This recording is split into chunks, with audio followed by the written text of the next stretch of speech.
Elkarmedia zerbitzu informatikoen enpresa bat da, garapen teknologikoetan espezializatua.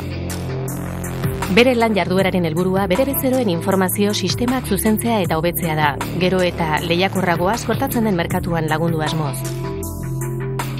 Bere aplikazio informatikoa OFT deritzona mediku konsulten kudeaketa integral baterako konponbide informatikoa da. Aplikazioaren bidez, profesionalek pantaila bidez egun horretan dituzten pazienteen zerrenda ikusi ahal izango dute. Zita bakoitzaren egoera, zita hori ze ordutan iritsi den, eta halaber, azken froga medikutik ze denbora pasa den.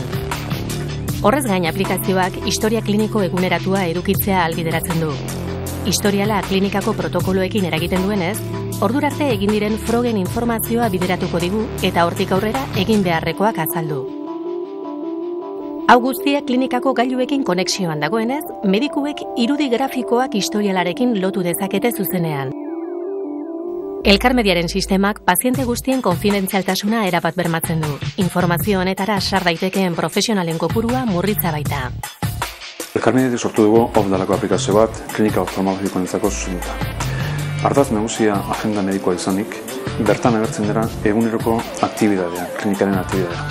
Eta profesionalak eduko dute aukera ikusteko paziente horiek ze egoeratan dauden momentu edo. Zer esan nahi du, ze ordutan heldu diran, ze proba egin zaizkion, ze proba dauden egiteko, eta zenbat denbora daukaten zailari. Horrek emango dio bai profesionalek eta bai klinikari aktuatzeko erraztasun bat. Agendatiken lotura zuzena egongo da bai filiazioekin, bai historia klinikarekin. Historia klinika horren bitartez, profesionalak jakingo du denbora guztian ze proba daukitun eginda, ze proba daukitun egiteko, eta biztazo baten egiko du ikusta baita ere testu moduan pazientoare egindako guztia.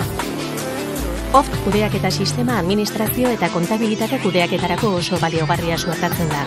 Informazioaren analisia burutu ditzake, adierazle eta estatistikekin batera.